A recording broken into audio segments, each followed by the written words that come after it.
But here I am anyway. I've been asked to do a bit of work in a few houses the fella bought, but these houses were never lived in. So I've just been checking out the plumbing in them now, and I discovered on this heating system alone there's no air vent upstairs and for the heating system to let the air out for bleeding it, like when you fill it up, and also there's no safety valve inside in the boiler either, in case there was ever a problem. The water would be able to get away and it could blow up. So I have to take out now the boiler, the burner out of the boiler, and drain off. There's a small bit of water in it. I obviously tested it before, like, so I need to get out the rest of the water.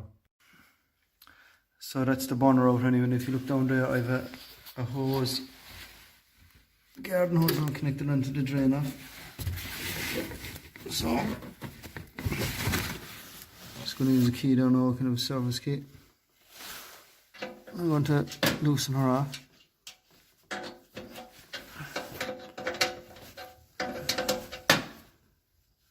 And hopefully whatever water's in the system, let it out. Just hear it there now, she's starting to, well, there's always going to be a bit of a drip coming out of it anyway, but don't worry about that.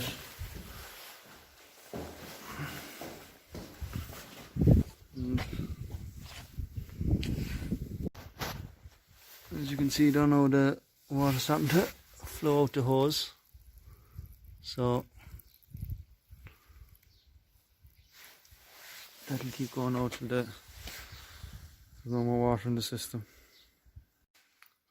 So anyway, here's the part now I have to add to the system. It's an automatic air, but it needs to be on the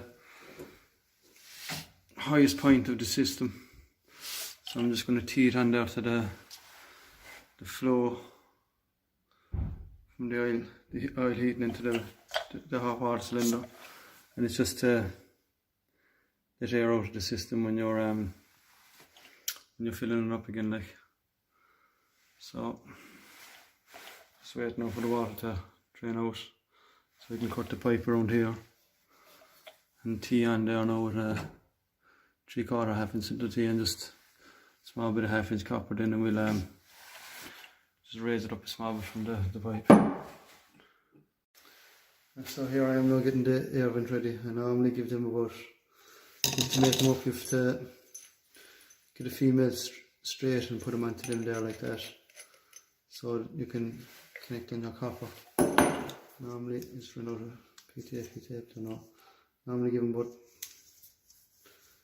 20 wraps of tape.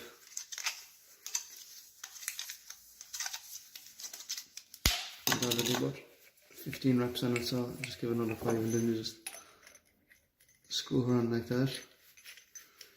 The reason why it's called female, because that's a male thread on the outside, female thread is always on the inside, male goes into female, for the want of a better word.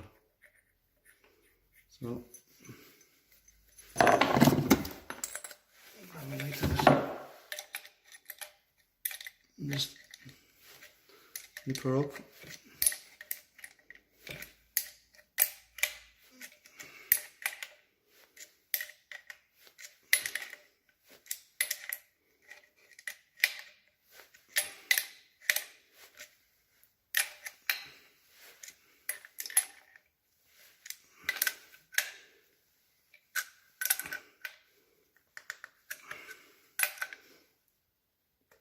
You'll always know what to do with this.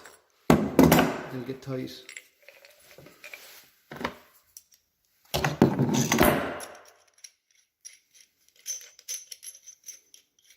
This one I've been ready to go on. So I had to cut out a section of the pipe there. So I've taken out a small bit off this pipe here now. So this is how I do it. I just use a pipe slice and I just line it up like that.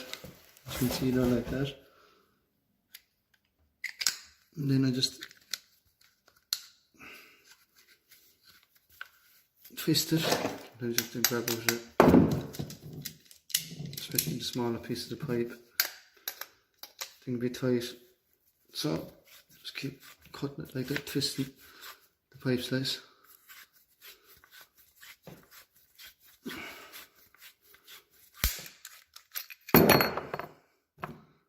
The pipe cut off in there, so hopefully that'll be enough to get the piece into place.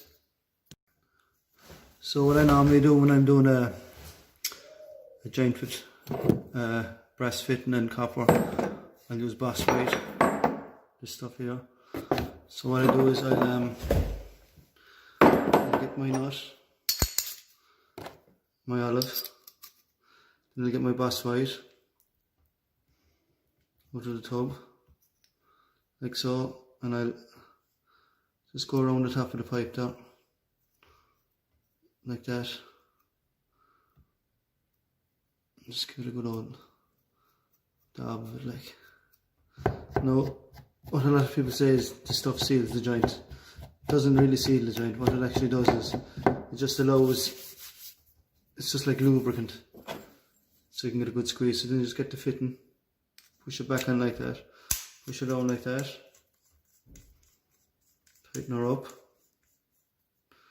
and then I'll get my footprints again. I'll get my 3/4 half-inch spanner, make sure she's in, yeah, I'll tighten her up.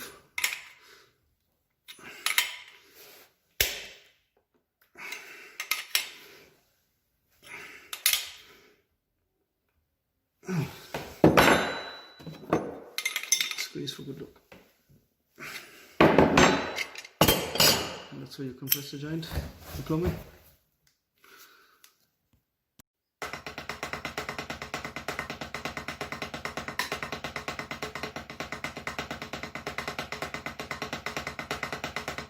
Damn wrong video. Just another little tip there. I have to put the other side of the T onto this pipe, onto the where it is bent, where there was a bend on the pipe. But what can happen is when you bend copper, it can distort the pipe slightly, so it makes it very hard to put a fitting on over it. So what I normally do is I get the nut and the ring, and I put it back onto the fitting like that, tighten her into place. Make sure she's lined up there properly. Okay, and I'll get the boss white again then, and what I'll do is, probably shouldn't really be putting boss white on this one now because it can push it down into the pipe, but I'll just, as you can see there, look, I push it in around the pipe like that.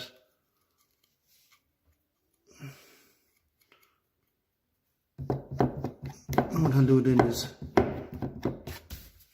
I'll get the pipe and I'll push it into the fitting like that, and I'll bring it down.